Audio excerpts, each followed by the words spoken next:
नमस्कार, मैं हूं आपके साथ अंकिता पाल। बुलेटिन की शुरुआत करते हैं। लखनऊ के इंदिरा गांधी प्रतिष्ठान में राज्य स्तरीय विश्व दिव्यांग दिवस 2025 पर कार्यक्रम का आयोजन किया गया, जिसमें सीएम योगी आदित्यनाथ ने शिरकत की। इस मौके पर सीएम योगी आदित्यनाथ ने संबोधित किया। सीएम योगी ने आगे क्या कहा आपको भी सुनाएंगे, लेकिन विश्व दिव्यांग दिवस के मौके पर उन्होंने कहा कि मैं आप सभी की उपस्थिति का स्वागत करता हूं। सीएम योगी ने आगे क्या कहा वो सुनाते हैं आपको। भारत के ऋषि परंपरा ने हमेशा हमें इस बात के लिए प्रेरित किया है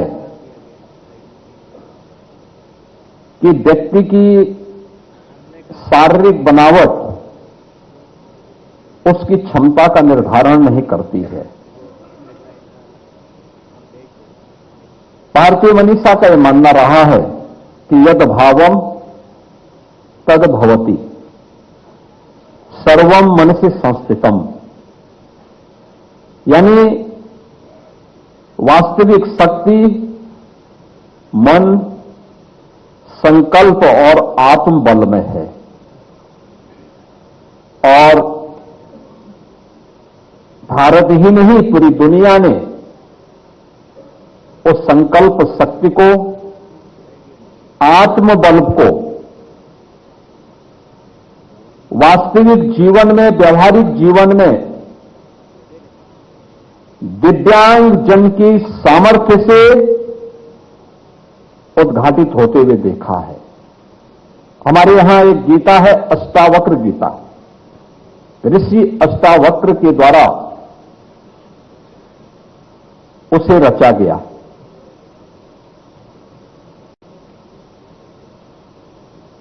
उनके बारे में अनेक धारणाएं हैं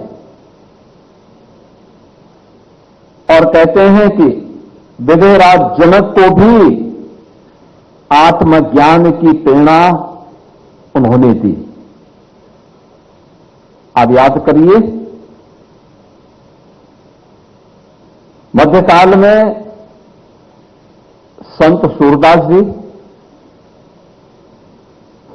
इसके उदाहरण हैं। दुनिया के अंदर भी अनेक ऐसे उदाहरण हैं जहां पर दिव्यांग जन को थोड़ा भी संबल मिला तो उसने अपनी सामर्थ्य से, अपनी शक्ति से समाज के लिए वह सब कुछ करके दिखाया जो सामान्य जन को, जिस पर सहजा विश्वास भी नहीं होता है। और इसीलिए आज जब हम सब यहां पर उपस्थित हैं, इस अवसर पर दिव्यांग जन के कल्याण के लिए केंद्र और राज्य सरकार के द्वारा जो कार्यक्रम चलाए जा रहे हैं, यह एक प्लेटफॉर्म के रूप में आपके लिए अत्यंत उपयोगी हो सकता है। अक्सर होता क्या है, एक परिवार ये मान लेता है कि अगर उसके परिवार में जाने अनजाने में किन्हीं गलतियों के कारण कोई बच्चा दिव्यांगजन का शिकार होता है तो स्वाभाविक रूप से परिवार और समाज उसे उपेक्षित सा कर देता है। परिणाम क्या होता है कि बचपन में ध्यान न दे जाने के कारण, समाज का संबल और परिवार का संबल न मिलने के कारण वह उपेक्षा जीवन भर उसके मन को कुंठित करती है। वह लाचार स्थिति में वह बच्चा अपने आप को देखता है। जबकि अगर हम थोड़ा सा संबल दे दें तो बहुत अच्छे परिणाम आ सकते हैं। आपको उत्तर प्रदेश सरकार में ही मैं आपको बताऊं कि हमारे खेल और युवा कल्याण विभाग के जो सचिव हैं, ओलंपिक में मेडल जीते हैं वो ओलंपिक में। और पैरा ओलंपिक की जिस टीम ने देश के लिए पैरा ओलंपिक में सर्वाधिक मेडल जीते हैं, उस टीम का वे भी हिस्सा रहे हैं। आपको अगर देखना है, चित्रकूट में हमारे जो मंडलायुक्त हैं, वे दृष्टिबाधित हैं, लेकिन मंडलायुक्त के रूप में वहां कार्य कर रहे हैं। एक आईएएस के रूप में वे भी काम कर रहे हैं। यानी हमारी संकल्प शक्ति और हमारा आत्मबल हमारे द्वारा हमारी सामर्थ्य का उदाहरण प्रस्तुत करते हैं। और इसलिए भारत की मनीषा ने, भारत की ऋषि परंपरा ने कभी भी शारीरिक बनावट को व्यक्ति की सामर्थ्य को आंकने का माध्यम नहीं बनाया। हर व्यक्ति ईश्वरीय कृति है और मनुष्य उस ईश्वर की सर्वश्रेष्ठ कृतियों में से एक है। अगर हम भी हरेक मनुष्य के अंदर, हरेक जीव के अंदर ईश्वर का वास मान करके उसके प्रति सद्भाव और सहानुभूति रखते हुए अपने स्तर पर थोड़ा भी उसके प्रति संबल दें, तो मेरा मानना है कि समाज के सहयोग से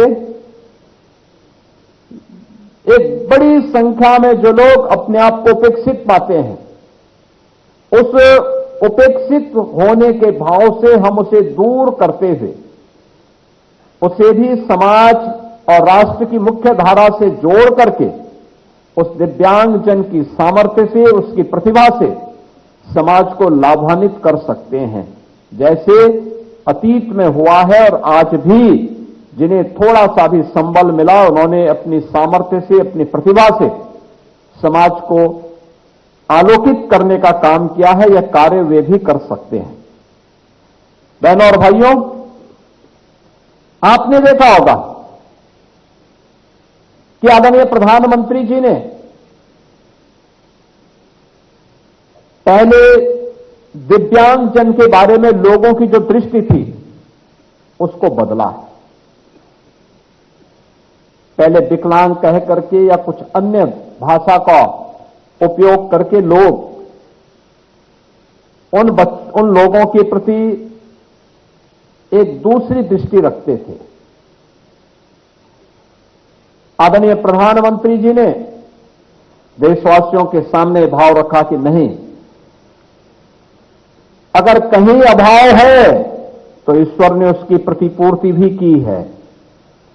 हो सकता है कि शारीरिक रूप से उसका कोई अंग कमजोर होगा, लेकिन वह मानसिक रूप से परिपक्व है। आप उसे थोड़ा सा संबल दें, वो आगे बढ़कर के अपनी सामर्थ्य से, अपनी शक्ति से, अपने आत्मबल से वह समाज के लिए और राष्ट्र के लिए अत्यंत उपयोगी होने वाला है। और यह सदैव से मान्यता रही, लेकिन बीच के कालखंड में हम लोगों ने विस्मृति के कारण उसका उपयोग नहीं किया। परिणाम रहा कि एक लंबे समय तक दिव्यांगजन शासन की सुविधाओं से वंचित रहे। मुझे याद है, जैसे भी मंत्री जी बता रहे थे, 2017 के पहले उत्तर प्रदेश के अंदर 8 लाख के आसपास दिव्यांगजनों को मात्र पेंशन मिलती थी, और वह भी 300 रुपये महीना, और उसमें भी बहुत सारी जगह बाबू लोग कट भी मांगते थे। लेकिन आज उत्तर प्रदेश सरकार ने पेंशन की राशि को 8 लाख से बढ़ा के 11 लाख से अधिक दिव्यांगजनों को आज हम पेंशन की सुविधा का लाभ दे रहे हैं। राशि 300 से बढ़ा करके 1000 रुपया भी कर दिया गया है, और राशि सीधे उसके खाते में जा रही है। दिव्यांगजन के अकाउंट में पैसा जाता है, कोई कट नहीं, इसमें किसी प्रकार की कोई घूसखोरी भी नहीं है। टेक्नोलॉजी का उपयोग करके इसका बेहतर उपयोग किया जा सकता है।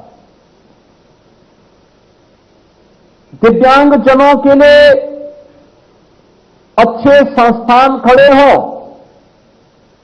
इसके लिए अलग अलग स्थानों पर उस प्रकार के केंद्र स्थापित किए गए।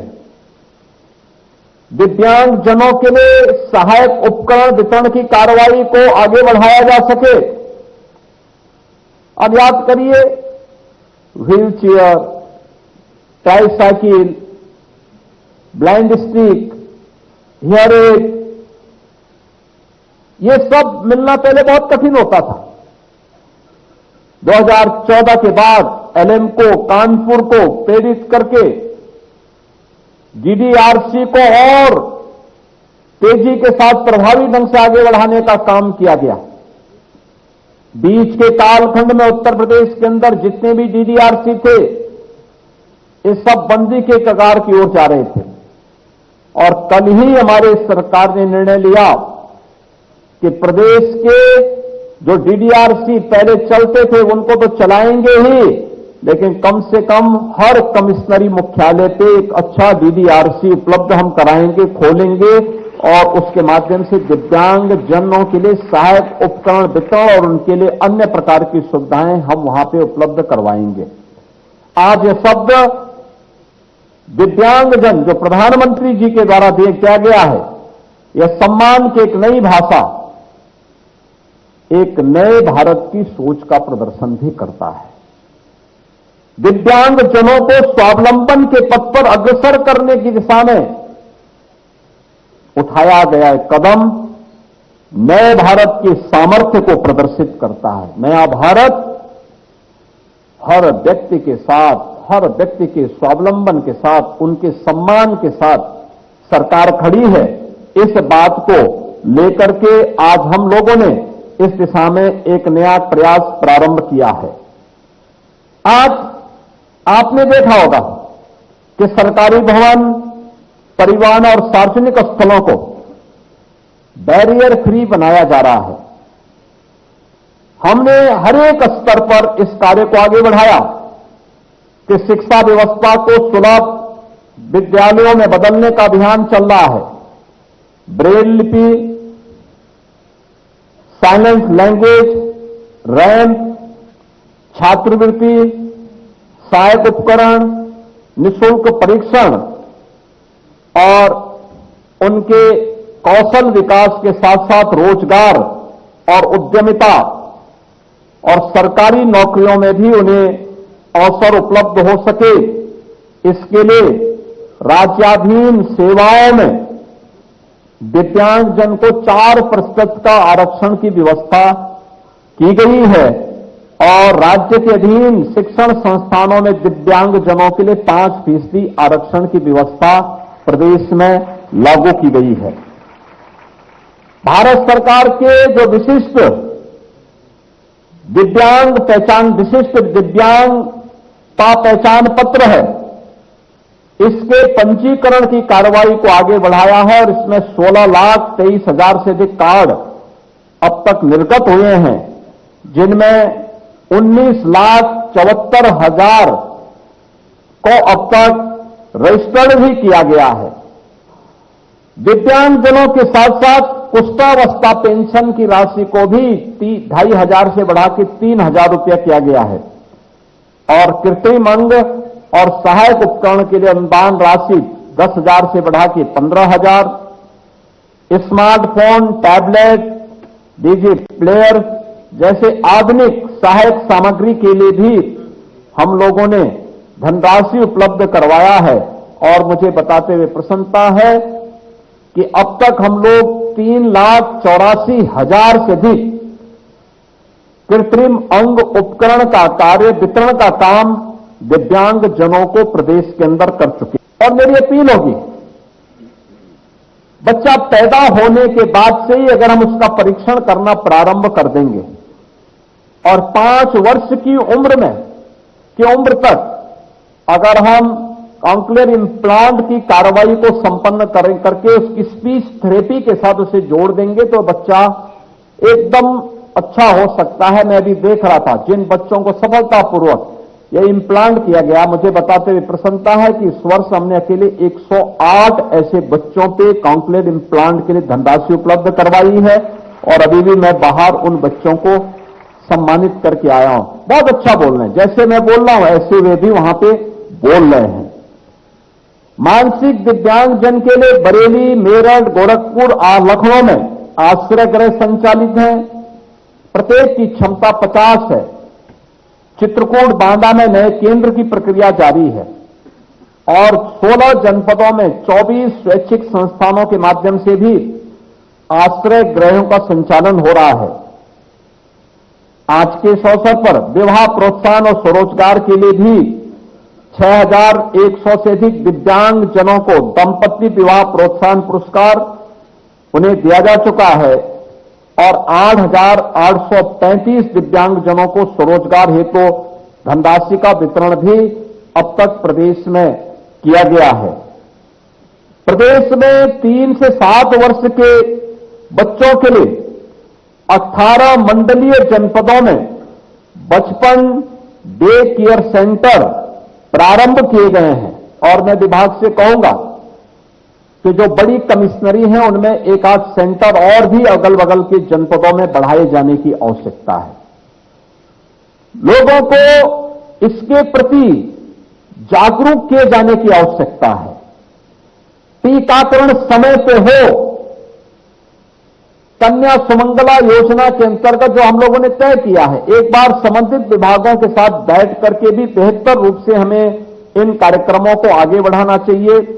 विशेष विद्यालय भी बनाए गए हैं जिसमें शारीरिक रूप से अक्षम बच्चों के लिए प्रयास के नाम पर, मूक बधिर बच्चों के लिए संकेत के नाम पे, मानसिक चुनौती से जूझने वाले बच्चों के लिए ममता के नाम से और दृष्टिबाधित बच्चों के लिए स्पर्श के नाम पर भी संस्थाएं, कुल 21 ऐसे संस्थाएं प्रदेश भर में संचालित हो रही हैं जिनमें 1488 बच्चे वहां रह करके अध्ययन करते हैं। उनकी सारी सुविधा सरकार उठाती है और सरकार उनका पूरी देखभाल भी वहां पर करती है। और जैसा कि मैंने पहले भी कहा, उत्तर प्रदेश देश का एकमात्र राज्य होगा जिसमें दिव्यांग जनों की उच्च शिक्षा के लिए 2 विश्वविद्यालय संचालित हो रहे हैं और सरकार के द्वारा, पूरी तरह सरकार के द्वारा संचालित है। डॉक्टर शकुंतला मिश्रा,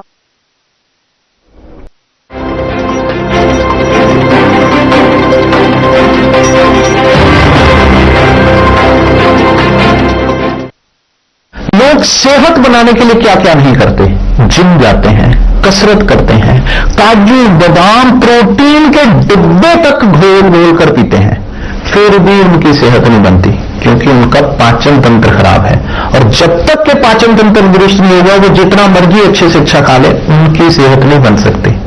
इसलिए हमारी संस्था सन्यासी आयुर्वेदा ने एक ऐसी दवा का निर्माण किया है जो कि आपके लिवर को, आपके पाचन तंत्र को दुरुस्त करने का काम करती है, ताकि आप जो भी खाएं उसका पूरे का पूरा निचोड़ आपके शरीर को लगे, आपकी भूख बढ़े, खाया पिया सही से लगे, नया खून बने, हड्डियों में जान आए, वजन बढ़े और आप मोटे तगड़े खूबसूरत पर्सनैलिटी के मालिक बन जाए। सिर्फ 655 रुपए की पूरे 1 महीने की दवा होती है और आप इसे घर बैठे 011 45 45 45 45 पर फोन करके दवा मंगवा सकते हैं।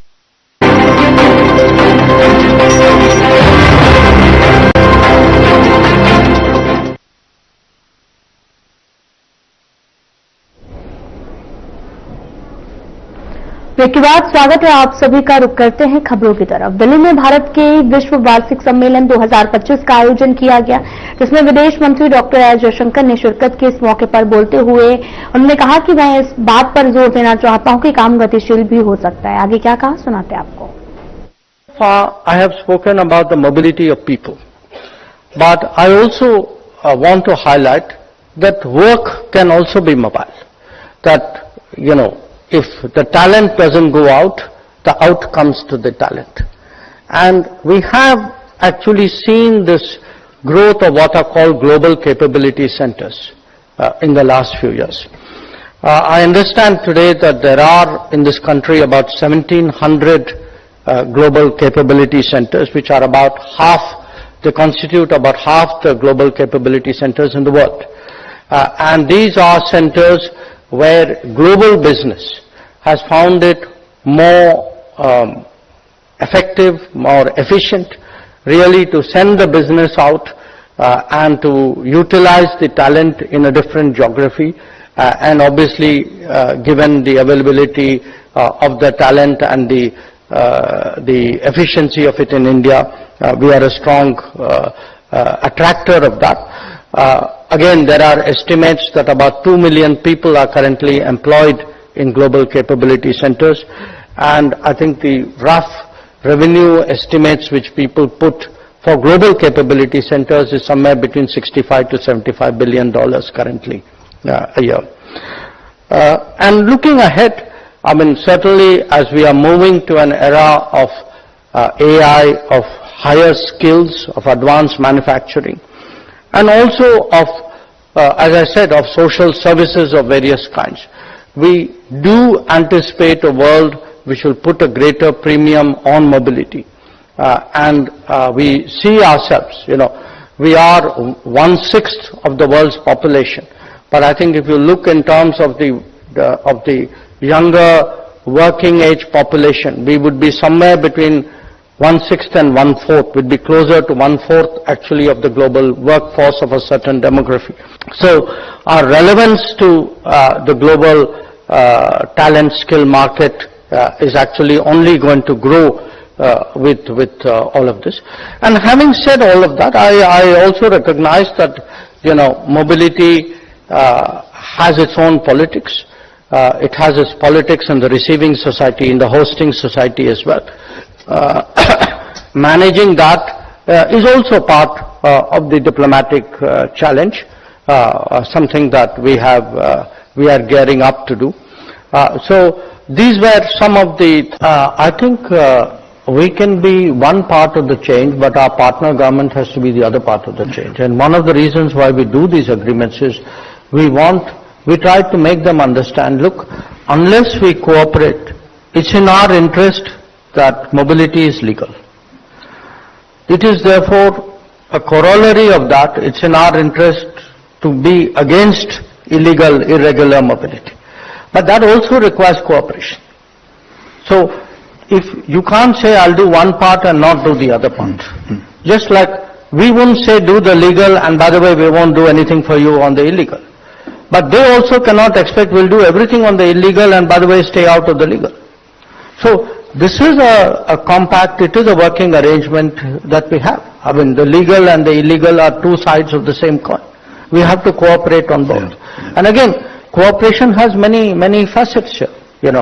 Often because one big challenge is always that we have an obligation if there is any of our citizens who's abroad illegally. We have an obligation to take them back. I don't think that's standard international practice. But we have to verify that they are indeed ours. So there are a lot of issues here, sometimes documentation. Now, there are countries which cite privacy, but they can't have it both ways. They can't say it's privacy, we can't tell you, but by the way, he's yours, take him back. So we need a degree of transparency and understanding here. And that's really what we try to do, which is really, work out understandings with different countries. And my experience with these 21 odd agreements and, has been that wherever actually we have a formal understanding, over a period of time, it has actually been very effective. Yeah. It would not be wise of me to give specifics here, but I know there were governments and often my own counterparts personally who began this exercise very skeptically, but then they saw for themselves that how much better the system works when we do have such a collaboration.